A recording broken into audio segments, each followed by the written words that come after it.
Hi, everybody. Welcome to English Digest. I'm Tom. I'm Stephanie. Today is our literature unit. Uh-huh. It's going to be our literature unit tomorrow, too, and then the next day, because, as we do these programs, we spend 3 days talking about one special work of literature. And today we're actually going to talk about the plot of our featured novel, Little Women, which was written by, who was the author of this book? Alcott. I can only think of the last name. Louisa May Alcott. There you go. That's her name, indeed. And you read this when you were a young kid, Oh, right? yeah. I probably was in 3rd or 4th grade. I was a reader when I was young. I read a lot. Exclamation point. I was a reader. And this was a great book for little girls. I wouldn't say my brother was interested in this book, but they later made a movie out of it, and it was really well done. But we're actually talking about challenging gender stereotypes in the novel Little Women. So we'll talk about what that is all about in our program today. So let's read the entire contents of today's lesson right now, and then we will talk about it.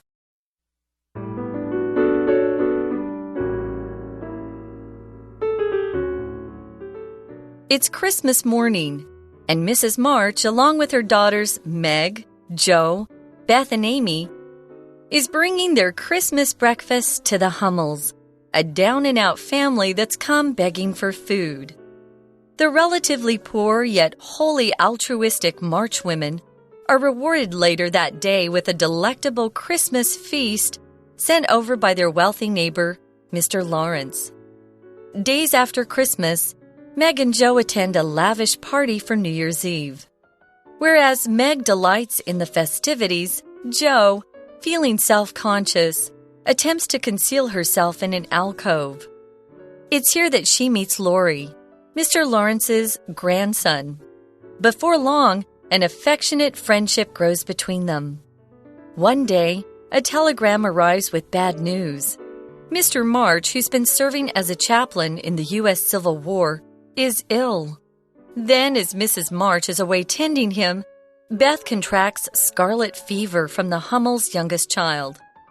While Beth survives the fever, she's left permanently debilitated. After the war, Mr. March returns, and the Marches enjoy a brief period of happiness. Meg gives birth to twins. Amy travels abroad to Europe to study art, and Jo moves to New York to pursue a career in writing.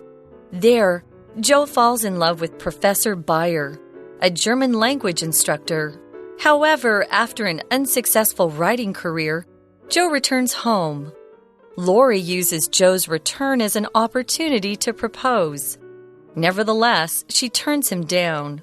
Beth's health has deteriorated, and Jo takes care of her until Beth passes away.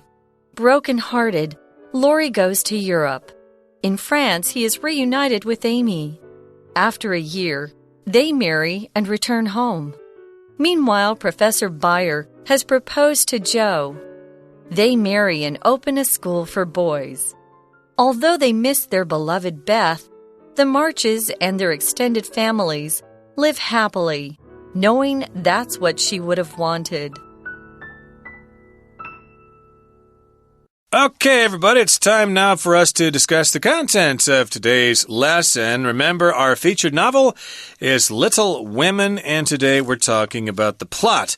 We are summarizing the plot of the novel, but first of all, let's talk about the title here. We are challenging gender stereotypes in Little Women. Okay, if you challenge something, that means you say that you don't agree with something or that you think something should be changed. You could challenge someone to a game of basketball. I challenge you to a game of one-on-one. I bet I can beat you with my hands tied behind my back.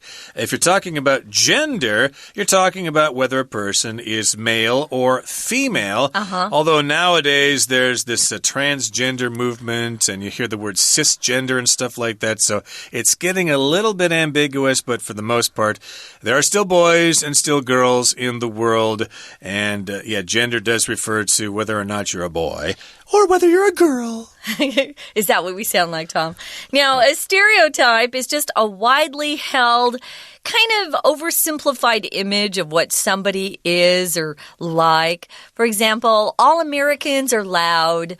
All British people have bad teeth. These are stereotypes. The French never shower. The French smell, yeah. The Spanish just sit around in their siestas all day long and don't work. The Spanish don't work. These are just, stupid stereotypes. So we're challenging gender stereotypes. A gender stereotype might be, girls can't go to school and become scientists, They're better at, baking and cooking. Interior design. Interior design, yeah. So we're going to challenge that or say, hey, we don't agree, and we're going to tell you why. So let's take a look at some of these stereotypes that are being challenged. And this book was written a long time ago. So back then when our author wrote this, she was a little bit cutting edge, you could say. Yeah, and we'll talk about feminism and all that kind of stuff as our program continues. But sure. Let's talk about the actual story itself. It begins on Christmas morning. So it's Christmas morning, which is December 25th. Yeah. And we've got Mrs. March. And she's got her daughters, Meg, Joe, and Beth, and Amy. So that's 4 daughters there. Yeah. Mrs. March is bringing their Christmas breakfast to the Hummels. And who are the Hummels now? Well, they are a down-and-out family that's come begging for food. So we've got the March family here, mostly girls, and we've got the Hummels family, and they're kind of poor. They are down and out. This is a term here that refers to somebody who is not doing so well in life. Maybe they're poor, or maybe they used to be doing okay, but they made some bad investments or something, and they're now living on the street or something. So yeah, if you're down and out, you're kind of poor and you're struggling. Now, they've come begging for food. So they've actually come to the March family looking for some food because they're so hungry. Now, the relatively poor, yet wholly altruistic March women. These words are actually describing the March women. So relatively poor means, well, in comparison to other families, they're not as poor as this Hummel family, which is down and out, right? The Hummels are even poorer if you compare them. Wholly means entirely or completely. And altruistic means you do things for the right reason. You don't do it because you want money. You just do it because it's virtuous and it's good. So we're describing some pretty wonderful women here. They're rewarded later for helping the Hummels by providing them with some food, by getting their own delectable Christmas feast, which is sent over by their wealthy neighbor, Mr. Lawrence. Now, if it's delectable, it's tasty, it's delicious. How wonderful. Delectable. Yes, indeed. It's delicious. It's wonderful. It's very tasty. And, I'm seeing kind of a what goes around comes around kind of scenario here.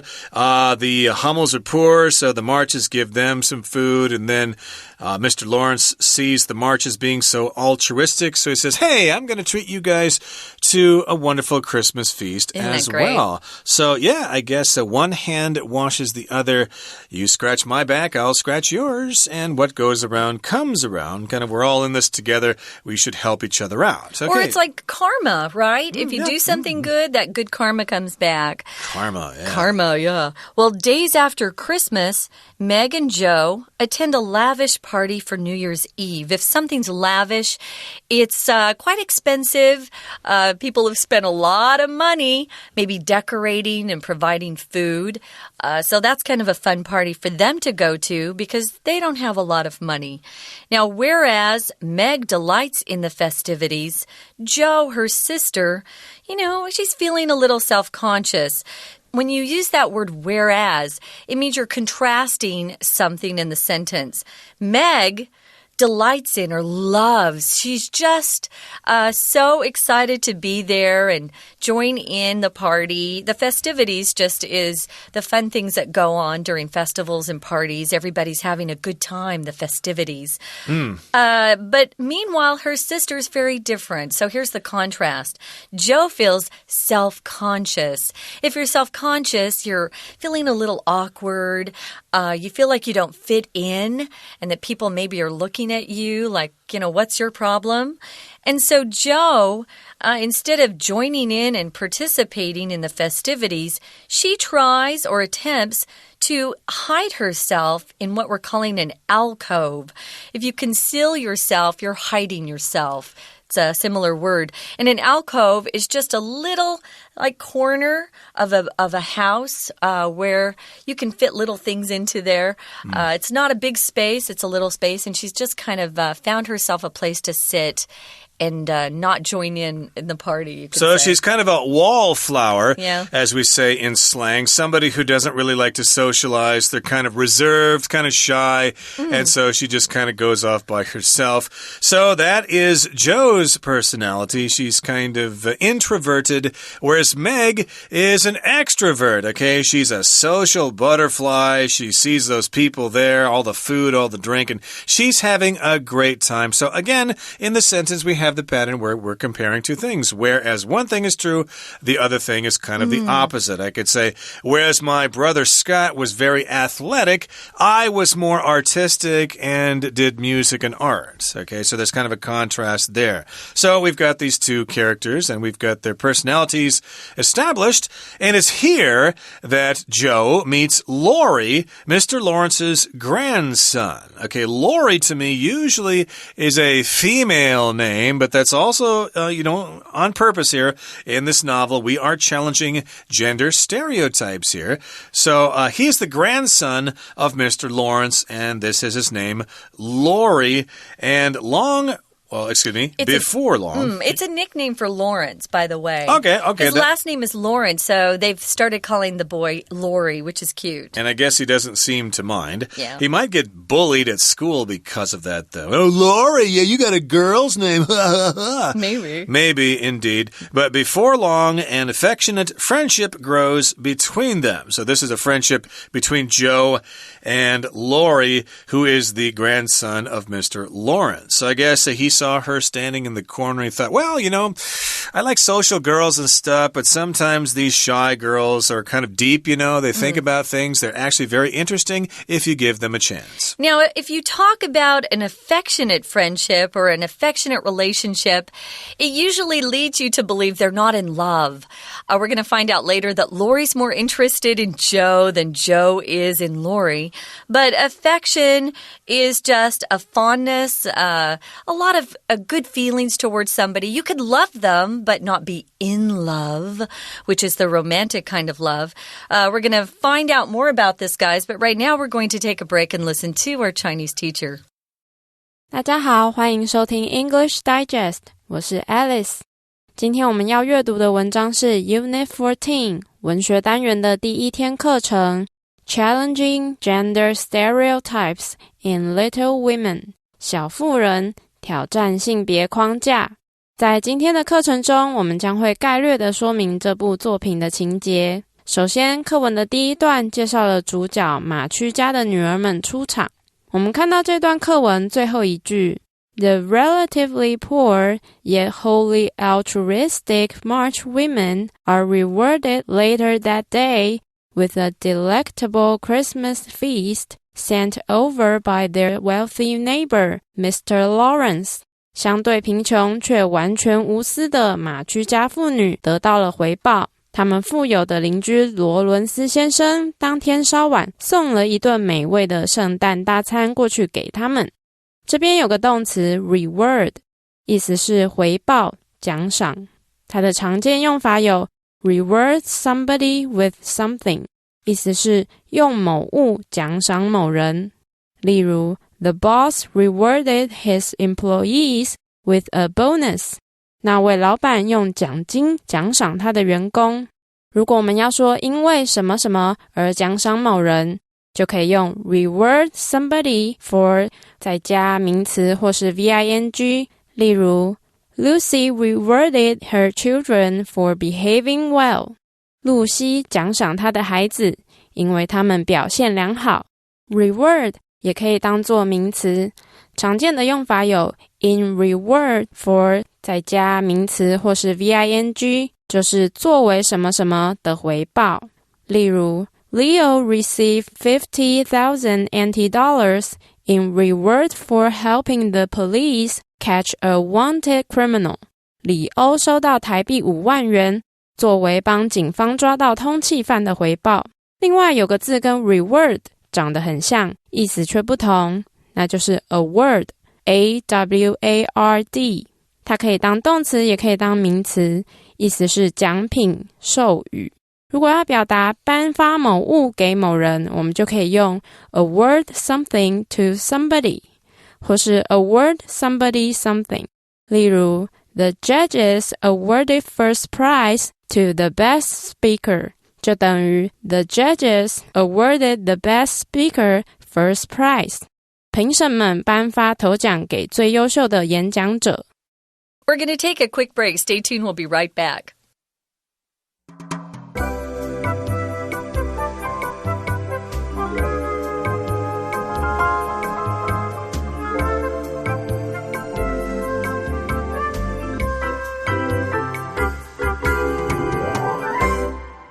Okay, everybody, let's continue with our lesson. Okay, so we've established the personalities of some of our characters. Well, one day, a telegram arrives with bad news. A telegram is like a written message that is sent. They used to send telegrams in the old days when you couldn't call people. You had to use a telegraph, and then someone would write the message down on a piece of paper and then actually deliver it to your home. That is a telegram. And it has some bad news. We've got Mr. March, and he's been serving as a chaplain in the U.S. Civil War. He is ill. So now we know when this story took place. The American Civil War, of course, took place between 1861 and 1865, so that was quite some time ago. They did have telegraphs then and telegrams, so that's how they communicated over long distances. A chaplain is somebody religious in an army unit, and, you know, sometimes soldiers die, so the chaplain has to deliver last rites or pray for them and stuff like that. Yeah, so it's kind of a tough job during a war because they're constantly delivering bad news or helping those soldiers out there who are fighting.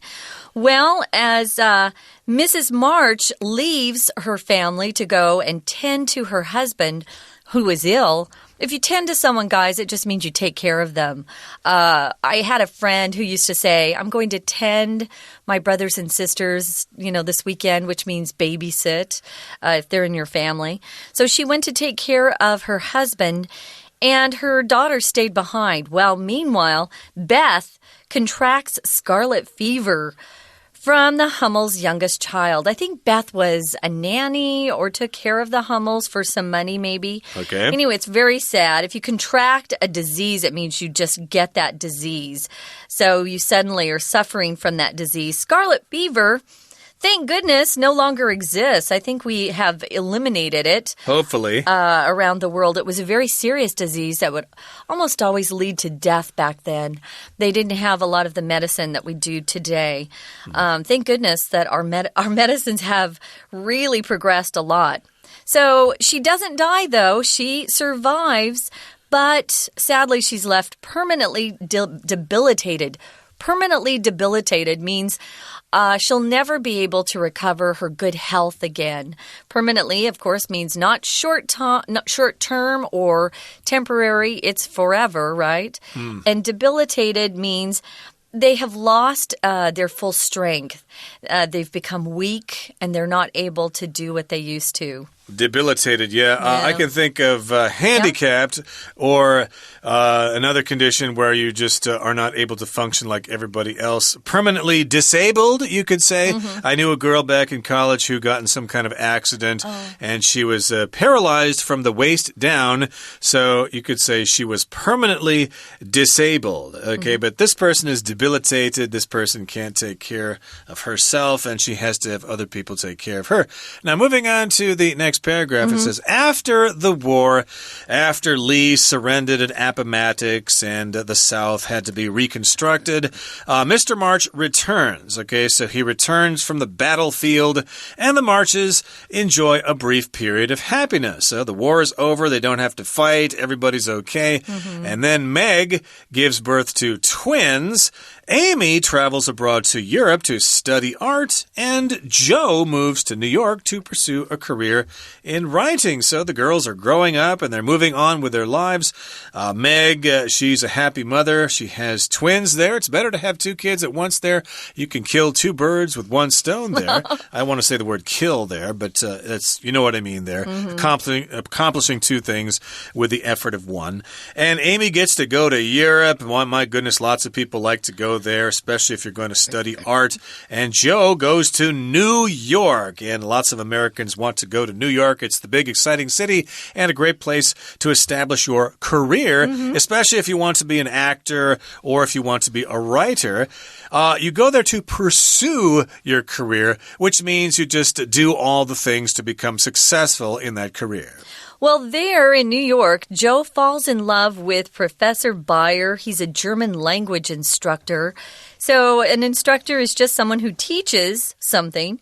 I took driving lessons here to get my driver's license in Taiwan. I know how to drive a car, but you kind of have to take the driving courses or the driving lessons to pass the test. You have to go through the motions. Yeah, I did. Pretty much. So she falls in love with this guy while she's in New York. However, she doesn't have a successful writing career in New York, and so she kind of gives up her dream and returns home to the March family. Now, Lori, remember, he's the guy who had been in love with Joe before. Lori sees Joe return and thinks, oh, here's my opportunity. Maybe she'll love me this time.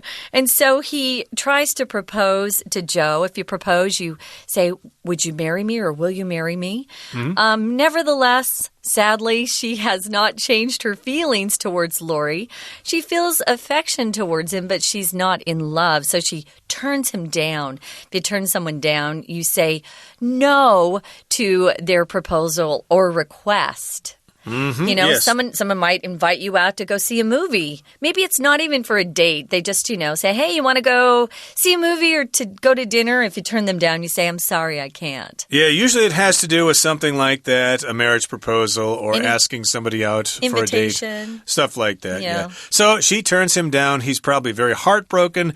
And then we're talking about Beth here. Yeah. Beth's health has deteriorated. To deteriorate means it gets worse. Okay, we could say, hey, the political situation in Syria has deteriorated. It's getting worse and worse. More and more people are dying. And so Joe has to take care of Beth until finally Beth passes away. She dies. She croaks. She kicks the bucket. She buys the farm. Oh, Tom. Tom loves to talk about death. Anyway. Only sometimes. Brokenhearted, Lori goes to Europe. If you're brokenhearted, you're overwhelmed with disappointment or grief. Usually because your heart has been broken because someone you love doesn't love you. In France, he is reunited with Amy. Remember, Amy goes to Europe to study art. If you're reunited with someone, you come together after being apart. So they've been apart for a period of time. And, I guess Lori thinks, well, I can't get Joe. Let me see if I can romance Amy. Or maybe he had feelings for her all along and he just didn't know it. I don't know. So after a year, those two actually marry and return home. Meanwhile, Professor Bayer, that German instructor, has proposed to Joe. Yay! So that's good. They marry and open a school for boys. Great. Great. So they're going to educate boys there, maybe teach them some German and stuff like that. And all they miss their beloved Beth, the Marches, and their extended families live happily, knowing that's what she would have wanted. So that kind of wraps things up. That's how the story ends there. All the girls managed to work things out in their lives, except for Beth. She had to die, but sometimes death does happen, and we do have to deal with it. And that pretty much brings us to the end of our story, and we'll talk about the author herself in our next program. Please join us then. But right now, we're going to listen once again to our Chinese teacher. 接着，课文叙述了马曲家的人生遭遇。我们看到第4段第2句的后半部分 Joe moves to New York to pursue a career in writing. 乔搬到纽约寻求写作生涯。我们看到这边有个动词 pursue， 意思是追求、从事或是追捕。它的名词是 pursuit， P-U-R-S-U-I-T。 我们常说 be in pursuit of something， 其实就等于动词的 pursue something。 举个例子， The police are in pursuit of the burglar， 就等于 The police are pursuing the burglar。 警方在追捕那名盗贼。 Pursuit 也可以用来表达某一个人的娱乐或是爱好。例如Hiking and camping in the mountains are Howard's favorite pursuits. 在山里健行和露营是霍华最喜欢的爱好。最后我们看到课文最后一段的第一句 Broken-hearted, Laurie goes to Europe. 心碎的小罗前往欧洲。这边使用了分词构句。分词构句是为了让文句更简洁，所以将表示时间、原因、条件或是让步等等的副词子句简化成分词或是分词片语，形成分词构句。简化成分词构句的步骤，首先是要确认副词子句的主词必须要跟主要子句的主词相同，这样才可以省略副词子句的主词。接下来第2个步骤是把从属连接词删除，不过为了避免语义不清，有时候会保留某些从属连接词，像是 after, before, when, while, as, once, since, until, if, though 等等。第3个步骤就是将副词子句的动词改为主动的 VING 或是被动的 VPP。例如课文这一句还原后会变成Because he is broken-hearted, Laurie goes to Europe. 简化后本来应该是 Being broken-hearted, Laurie goes to Europe. 但这边的 being 是可以省略的，所以最后只剩下形容词 broken-hearted. 以上就是今天的课程，谢谢收听。That's it for today. Thank you for joining us. And please don't forget to join us again next time. From all of us here at English Digest, I'm Tom. I'm Stephanie. Goodbye. Bye.